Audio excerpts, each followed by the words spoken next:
juste après la vague de canicule que nous avons subie, je vous fais faire un petit tour du verger pour vous montrer comment les arbres ont résisté.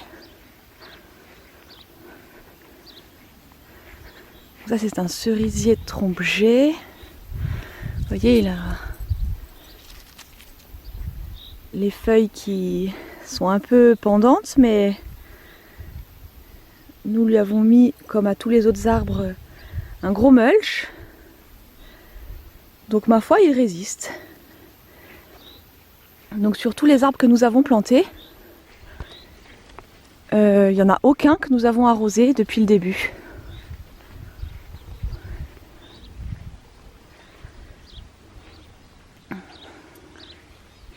Ah, alors cette vigne, je vais vous la montrer. L'année où nous sommes arrivés, donc l'hiver, nous avons planté un certain nombre de vignes que nous n'avons pas arrosées non plus du coup. Et tous les pieds ont séché l'été suivant. Alors je m'étais dit que tant pis, les vignes ce serait pour une autre fois quand il y aurait des arbres un peu plus grands qui les protégeraient des grosses chaleurs. Mais j'ai absolument pas touché aux pieds, je les ai laissés comme ça. Et cette année, donc 2 ans et demi plus tard quand même, eh bien il y en a quelques-unes, il y en a 3 ou 4 sur les 12 pieds que j'avais plantés, qui repartent toutes seules. Donc, et puis elle a l'air en bonne forme celle-ci. Hein. Donc tout ça pour vous dire que quand vous avez un arbre ou une plante qui sèche, laissez le pied quand même. Aussi bien il est juste en train de plonger ses racines un peu plus profondément avant de développer sa partie supérieure. Donc voilà, l'espoir n'est pas mort quand la plante a séché, enfin du moins sa partie extérieure, aérienne. Ah là je vous montre une Akebia Kinata qui s'enroule autour du piquet tant que son futur compagnon n'est pas assez grand. Voilà, là les arbres ont assez bien pris dans l'ensemble. Un bel Eleagnus qui se plaît bien ici, que j'aime beaucoup. Allez, je vous montre les premières petites pêches de vigne qui poussent. Il y en a plusieurs dans l'arbre, qui sont encore toutes vertes, hein. C'est pas encore la saison, mais prometteuses en tout cas.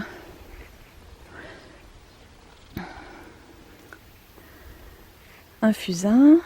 Donc ces arbres-là, donc c'est ceux qui se situent sur la bordure ouest de notre terrain, qui borde la route, avec juste de l'autre côté un pré, et de l'autre côté vous voyez la forêt. Et il y en a beaucoup de ces arbres-là qui ont été la première année grattés par les cerfs et les chevreuils. Bon, là c'est un peu à contre-jour alors vous voyez pas, mais les cervidés semblent beaucoup apprécier les fusains par exemple. Je sais pas si leur écorce est particulièrement dure ou je sais pas. Mais en tout cas ça leur plaît bien puisque tous les fusains que nous avons plantés, ils ont tous été grattés. Donc celui-ci, bon, je l'avais soigné à l'argile et bah, ma foi il est bien reparti. Il a bien survécu. Il y a un merisier ici aussi. Tac. Vous voyez l'écorce, elle est complètement enlevée sur la moitié du tronc. Et il a résisté aussi celui-ci. Après une année un peu difficile l'année dernière, il est bien reparti. Un arbre à faisan. Alors tous les arbres à faisan qu'on a plantés sur le terrain se portent très très bien. Là, un autre tilleul avec une Akebia Kinata aussi. Hop, ici, hein, vous la voyez. Elle part s'enrouler par là aussi.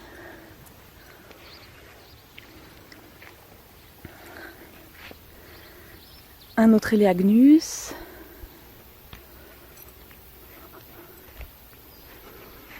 Alors un peu plus haut, il y avait un cerisier de semis qui a été aussi complètement gratté.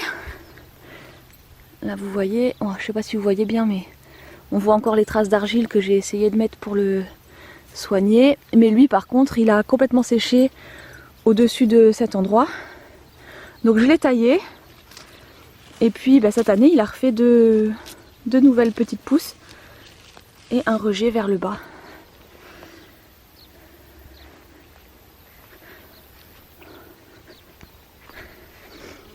alors là,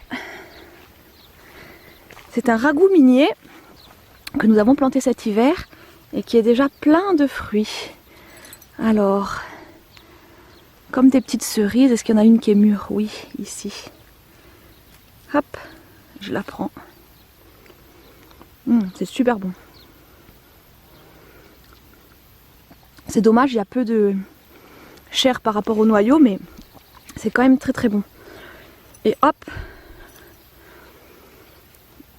avec un peu de chance, le noyau va germer.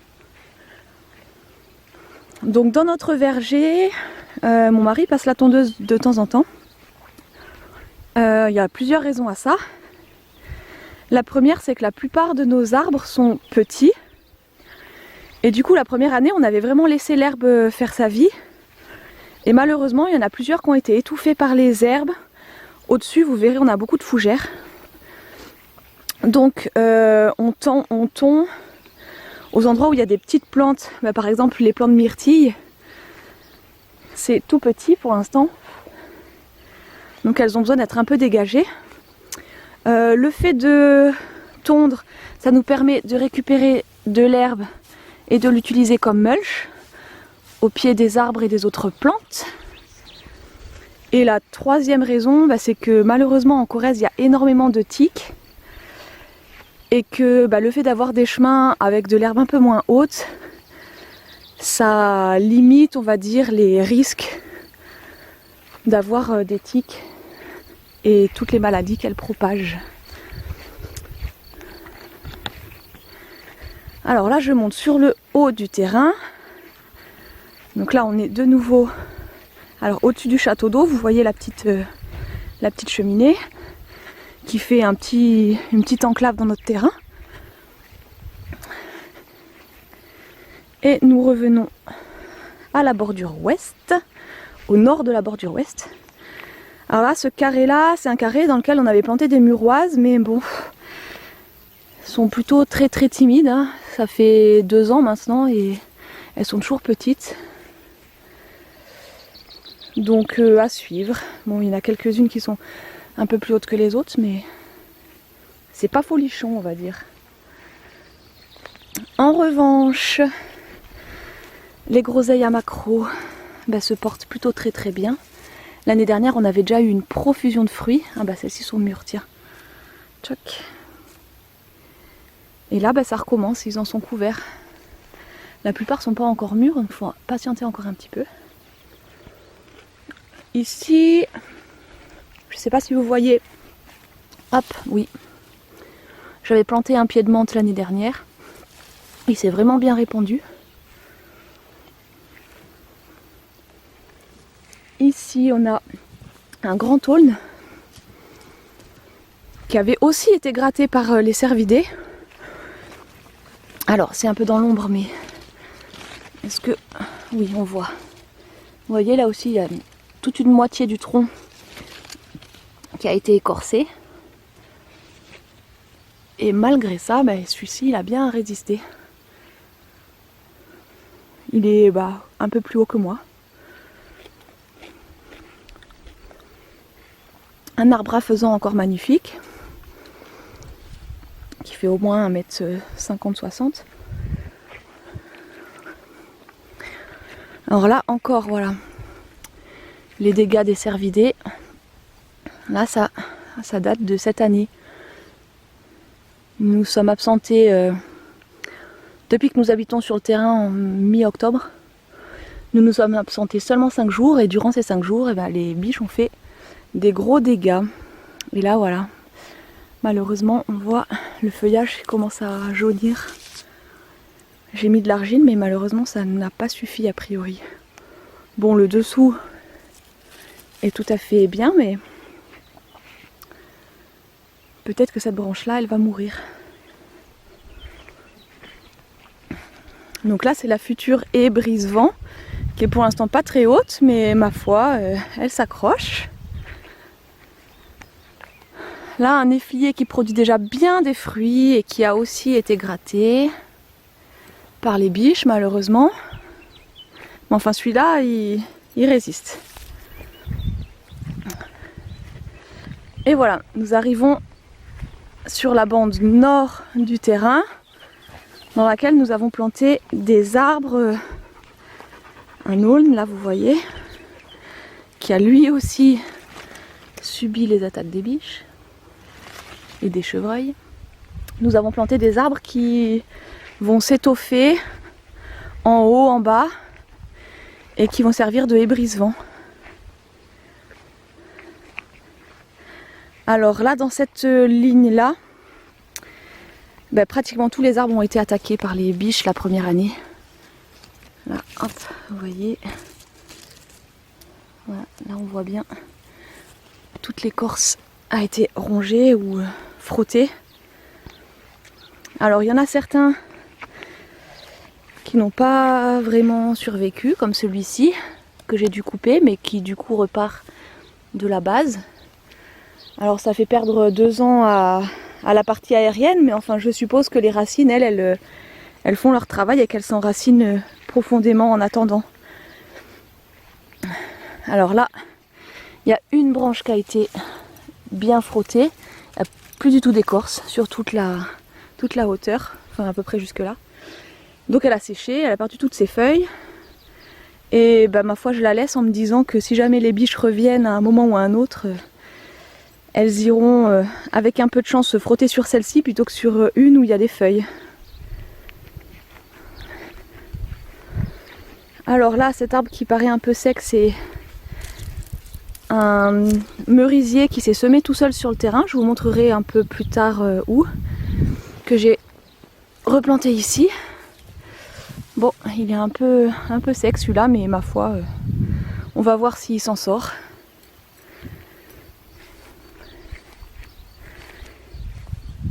Là, il y a des saules, enfin un saule, qui avait été aussi complètement frotté par les chevreuils et qui est reparti de la base. Donc la tige principale, je l'ai coupée et il reste, c'est reparti un peu en CP quoi. Un petit merisier qui lui aussi avait été complètement frotté par les biches et du coup qui avait complètement séché et qui est reparti de la base. Ah, un noisetier. Il est beau celui-ci.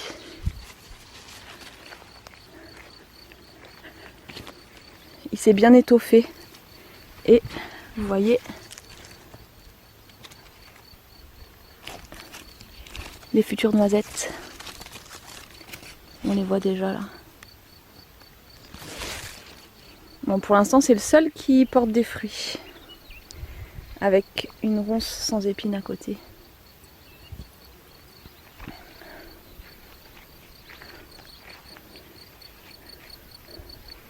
Ah, alors derrière, vous voyez un autre fusain qui a été bien abîmé pendant notre courte absence.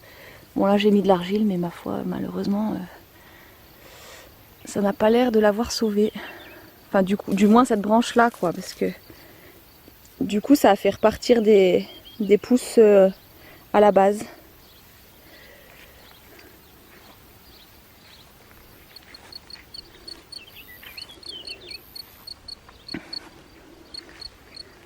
Encore un saule en CP, puisque, hop, je vous montre là, on la voit encore. La tige principale, voilà, avait été toute frottée. Alors là, sur tout le tour de la tige, hein, il n'y avait plus du tout d'écorce. Donc ça a séché, puis c'est reparti de la base en CP. Donc c'est même encore mieux en tant que hébrise-vent, puisque ça va produire beaucoup plus de masse végétale. Bon, je vais aller un peu plus vite sur le reste de la hébrise-vent puisque c'est un peu la même chose. On retrouve les mêmes essences et les mêmes problèmes de tiges frottées. Hop, un sureau, hop, avec des petits fruits déjà. Alors celui-là, voilà. Encore un saule qui a été tout frotté pendant notre absence. C'est dommage parce qu'il était bien haut. Et du coup, il refait plein de petites pousses en dessous.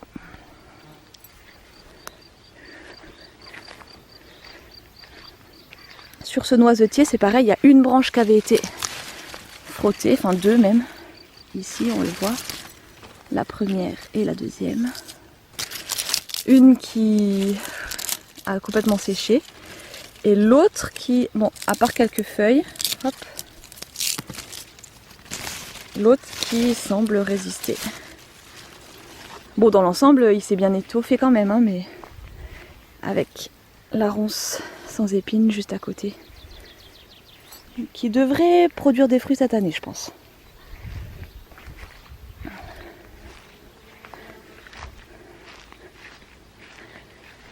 Encore un saule.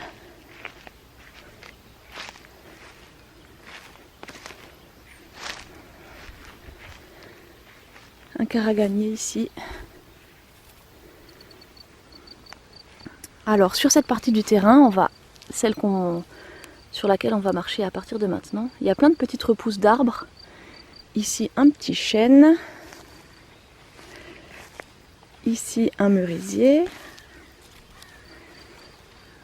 Puisque, voilà, hop, il y a quelques grands arbres encore, malgré la coupe qui a eu lieu là juste derrière. Vous voyez plusieurs arbres qui ont été coupés là. C'est dommage, il y avait un châtaignier magnifique ici, énorme. Bon, il a été coupé. Mais donc ici on a un merisier, enfin il y en a deux en fait. Alors, les enfants sont venus ramasser les merisiers hier, donc je sais pas si on va en voir encore quelques-unes. Si, hop.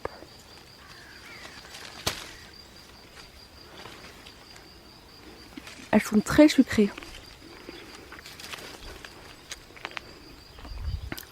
Là, il y a un châtaignier. Et il y a un chêne juste derrière. Ouais, le châtaignier qui est tout en chaton.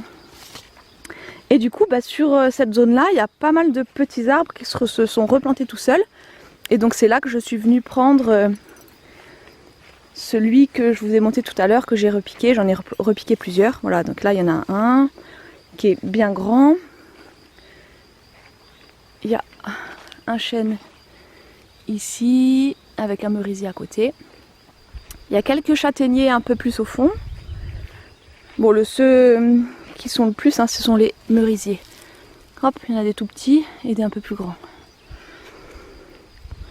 Alors les merisiers, encore un petit chêne là. Toc.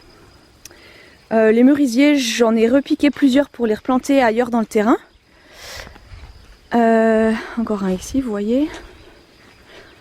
Les chênes, je les ai laissés tous. Alors là, voilà, dans cette zone-là, dans l'herbe, bon, vous verrez pas, mais il y en a beaucoup, il y en a au moins une quinzaine là. Je vais les laisser, puisque, comme vous le voyez, il y a eu une coupe à blanc qui nous a enlevé 25 mètres de forêt qui bordait le terrain à l'est. Donc on a besoin d'arbres pour refaire cette barrière contre les vents du côté est. Donc nous on en a planté quelques-uns, hein. Ce sont des pruneliers, vous les voyez ou pas? Voilà, en se rapprochant, voilà. Hop, un prunelier là, un autre ici, un là-bas, ça c'est un mirobolant qui a des plus petites feuilles. Voilà, ici. Là c'est un châtaignier, rien à voir mais je vous le présente, qui est sec en haut. Alors ce châtaignier là, la première année où nous sommes arrivés, donc nous l'avions planté en hiver, et au printemps suivant il y a eu des énormes vents, et ce châtaignier qui devait pas être assez enraciné, et il a complètement plié. Je l'ai laissé et cette année il repart du sol. Bon, les châtaigniers, hein, ça fait des cépées très facilement, donc voilà.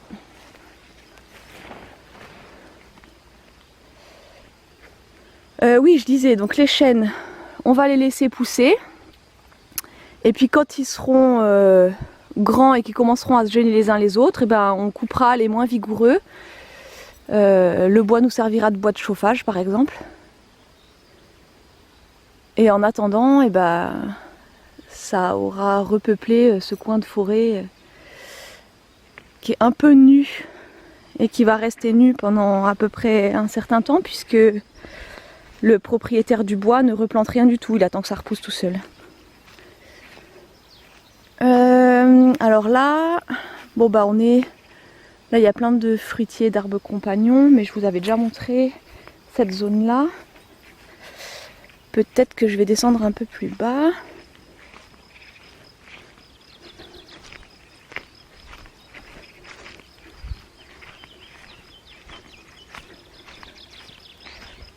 Par où est-ce que je vais passer? Aller par là. Hop. Des petits plants de myrtilles que nous avons plantés cet hiver et qui ont déjà quelques petites myrtilles timides. Donc ils sont très loin d'être mûrs, hein, mais... Le deuxième ragoût minier. Est-ce qu'elle est mûre celle-là? Oui, chouette.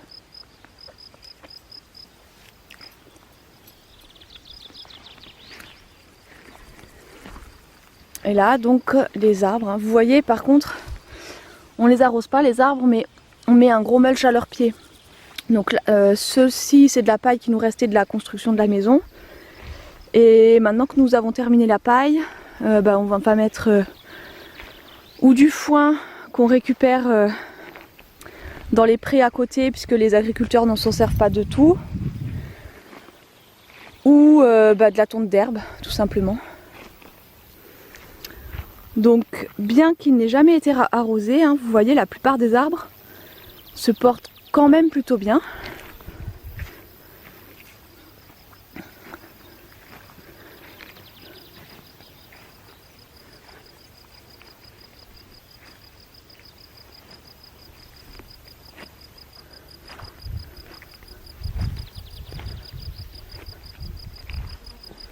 Voilà, en haut des petits plants de frambois mûrs qui sont tout timides encore aussi. On verra si ceux-ci prennent un peu mieux que ceux qui sont plantés au-dessus. Ah, je l'aime bien celui-là. Attendez, je fais le tour par le chemin. C'est un mûrier blanc. Alors les mûriers, c'est des arbres que j'aime énormément parce qu'ils ont des grosses feuilles épaisses qui font une super ombre. On peut les tailler facilement. Ils ont souvent une forme parasol. Les jardiniers taillent toutes les branches qui montent et du coup ils ont une forme en parasol qui est très agréable pour faire de l'ombre, mais qui est aussi très pratique pour ramasser des fruits.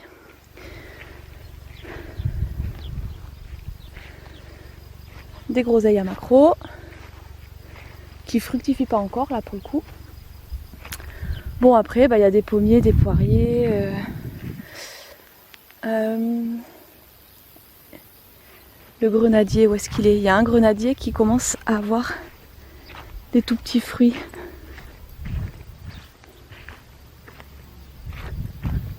Il est par là. Alors je vais attaquer les herbes hautes. Tac. Voilà. Vous voyez? Bon, tout petit, tout timide, hein, mais c'est un bon début. Donc ça, c'est un grenadier Provence douce, donc qui est originaire de Provence. Hop là. Mais qui résiste quand même assez bien aux froids hivernaux. Puisque nous, le terrain est quand même à 500 mètres d'altitude, un tout petit peu en dessous des 500 mètres.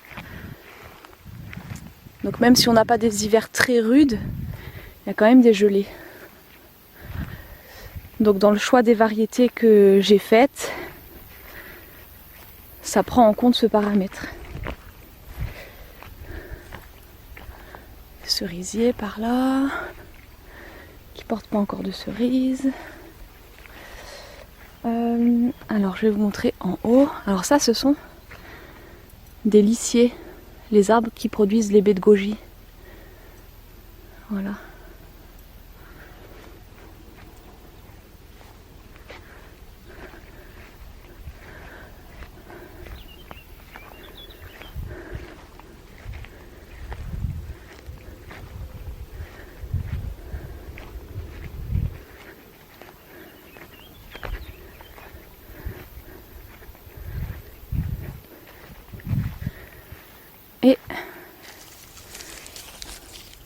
Notre premier et tout seul abricot. Voilà.